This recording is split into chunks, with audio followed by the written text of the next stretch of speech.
Ay mga kaibon, welcome back po sa channel natin. Ibon at iba pa, sa mga hindi pa po pala nakasubscribe dyan, ano pang hinihintay nyo, subscribe na po kayo at pakihit na rin po yung notification bell para updated po kayo sa mga bagong video na ina-upload natin every week. At pakifollow na rin po yung FB page natin kasi gaya nga ng sinasabi ko parate, pag may available tayo na ibon, inakay o fertile na itlog, namimigay po tayo doon agad-agad. At sa mga solid supporter pala natin sa Shopee natin at sa mga positive review nyo na nag-breed na yung ibon nyo dahil sa patuka natin, maraming salamat po. Na-appreciate po natin yan mga kaibon.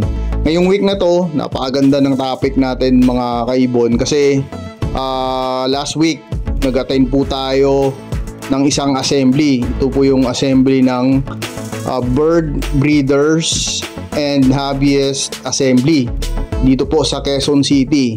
I-feature po natin ang mga kaganapan doon at magbibigay tayo ng rason kung bakit tayo umattend doon. Kasi actually, to be honest, ayoko sana umattend pero may magaganda pala silang atikain at pag-uusapan natin yan mga kaibon kasi napakaganda po. Parang nagbago yung pananaw natin mga kaibon.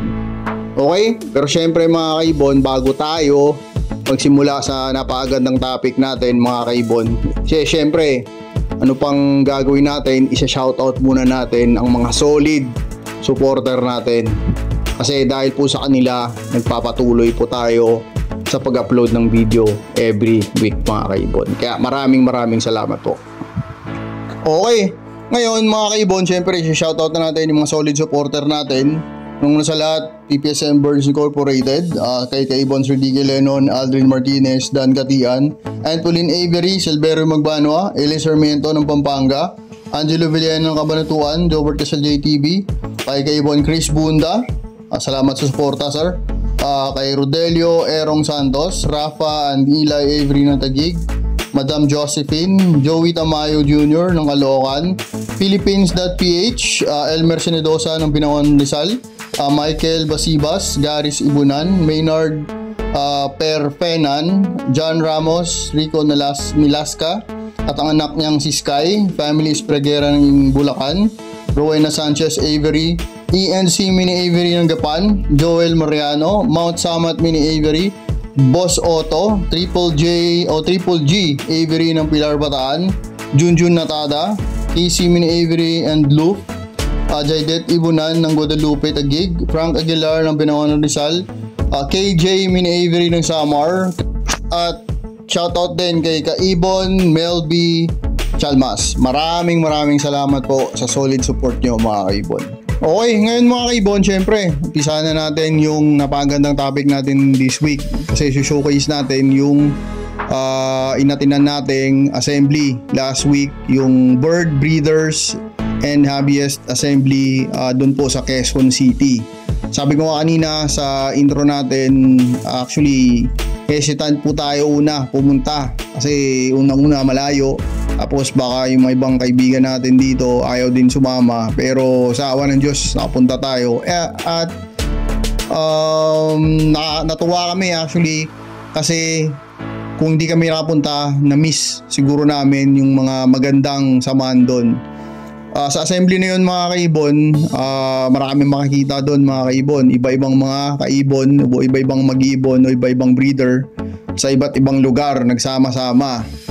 At napakaganda pala mga kaibon na makita mo sila sa personal kasi makikita mo yung makakausap mo directly yung mga tao at akala mo yung natutuang alam mo sa pag-iibon sapat na yon, pero hindi pala, may mga matututunan ka pa, marami ka pang matututunan ng mga diskarte din nila sa pag-iibon nila doon sa assembly mga kaibon.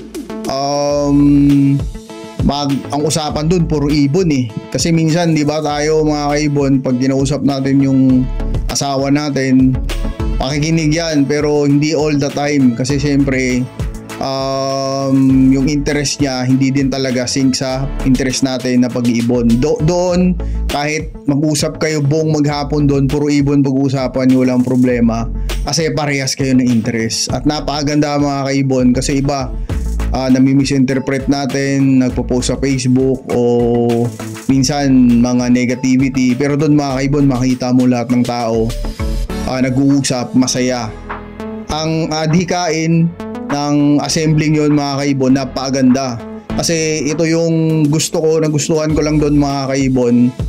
Kaya masasabi kong maganda kasi yung gusto nila mga kaibon, pabalikin o pasiglahin yung industriya ng pag-iibon dito. At ang pinag-uusapan natin doon mga kaibon is paano, di ba? Paano natin pababalikin yun, paano natin pasisiglahin.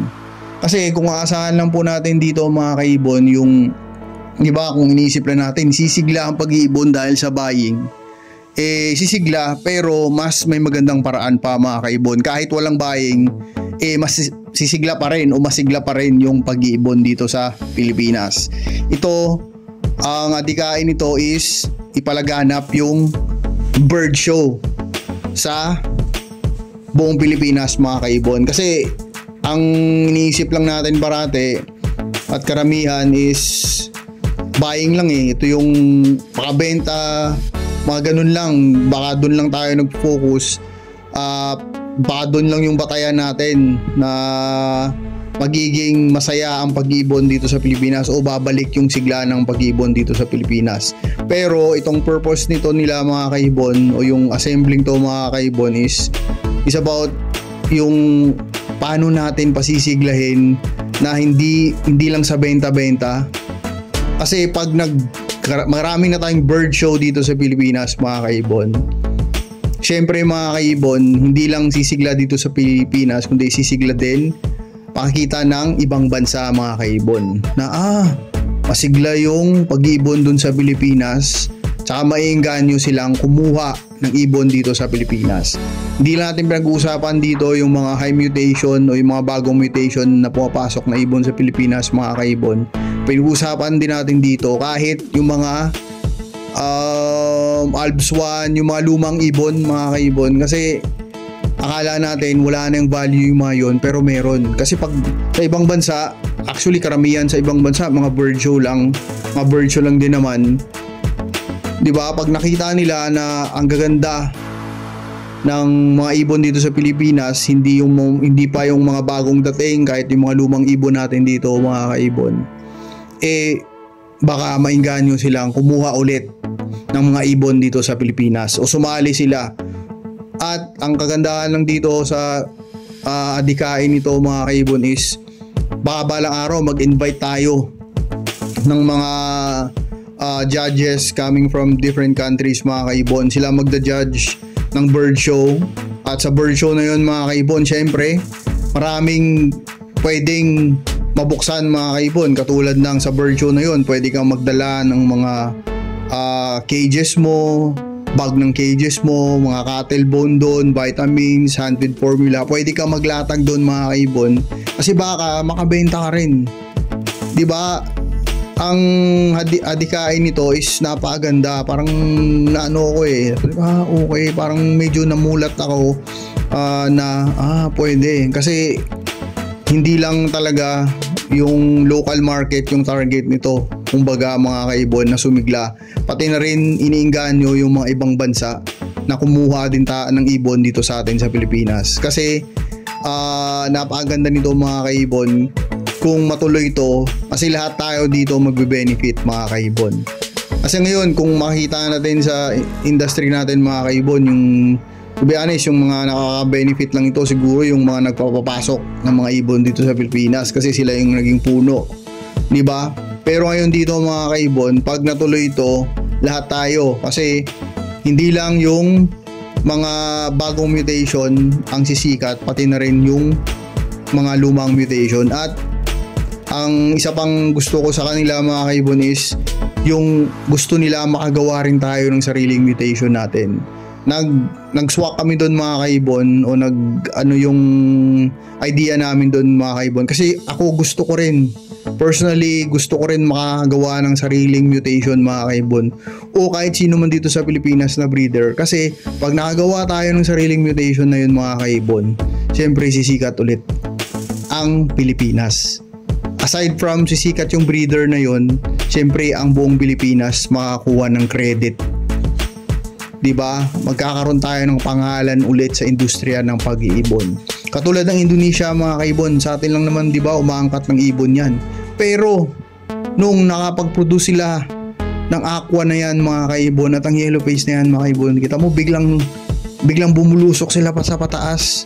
'Di ba? Kasi sila yung nakadiskubre ng mga bagong mutation mga kaibon. Kaya sana sa Pilipinas magtulungan din tayo mga kaibon na makakuha din tayo, makagawa tayo ng mga bagong mutation para ang Pilipinas umangat ulit, nandun ulit sa top 1 na nagpapalabas o nakakaproduce ng magagandang mutation sa larangan ng pag-iibon mga kaibon. Kaya napakaganda nito mga kaibon, kasi akala ko kasi parang hindi kami magtutugma ng adikain, pero nagtugma mga kaibon. At maganda ron mga kaibon kasi napag-usapan din yung mga different kind of mutation mga kaibon na baka meron na tayo sa ibunan natin na hindi lang natin alam mga kaibon. Kasi minsan 'di ba pag mga makaproduce ka, katulad sa akin mga kaibon, katulad sa atin, nag-produce tayo doon ng hindi aqua pero galing siya sa back to back aqua. Baka akalain ng ibang breeder wala nang halaga yun, pero syempre ako alam ko yung mga ibon may halaga pa yun, kaya tinatago ko yun. Pero sa ibang breeder baka pinamimigay lang o binibenta sa pet shop, diba? Kasi baka hindi lang natin alam bagong mutation na pala yung hawak natin. Kaya doon pinaliwanag at doon pinaalala sa atin kung bakit tayo nag-alaga ng ibon, ang kahalagahan ng pagmamahal sa breeding. Yun doon din ako mga kaibon nadala, kasi mahalaga talaga kung nag-alaga ka ng ibon kasi gusto mong breeding, kasi gusto mong mag-alaga talaga ng ibon, gusto mo makapagpalabas ng mutation, mahal mo ang pag-aalaga ng ibon. Kasi nangyayari ngayon sa industriya natin, paunahan makakuha ng mutation na to kasi makabenta agad. Pero noong unang panahon mga kaibon, gandahan at pagalingan mag-breed mga kaibon, para kahit papano may pride tayo sa sarili natin na itong ibon na to gawa ko, at kahit pinagpaguran ko to, napaganda ko ang linyang to. Nagpapasalamat pala kami ng mga kaibigan natin dito sa nag-invite sa amin, si Sir Arnel Valennueva na taga QC. Shoutout po sa inyo sir. Maraming salamat sa pag-invite, kasi kung hindi kami natuloy, na-miss namin ng napakagandang opportunity na makilala ang mga solid na mag-iibon din doon. Maraming salamat. Yan mga kaibon, sana nag-enjoy po tayo sa munting video na nakuha natin doon mga kaibon. Galing sa mga veteranong mag-iibon din doon, galing sa mga idea nila. Actually, na-realize ko doon mga kaibon na aside from experience, napakaganda din pala na may makausap ka na marunong sa ibon, kasi pag nag-combine yon ng karunungan niya at experience nyo o ko sa pag-iibon, maganda yung outcome mga kaibon. Mas maraming matutulungan, mas maraming kaalaman, mas maraming mag-iibon ang makaka-benefit mga kaibon. Okay? Sana nag-enjoy kayo nito mga kaibon. God bless po sa inyo. God bless sa lahat ng mag-iibon. God bless sa lahat ng pamilya na minamahal nyo. Ibon at iba pa po. See you next time mga kaibon. Maraming salamat.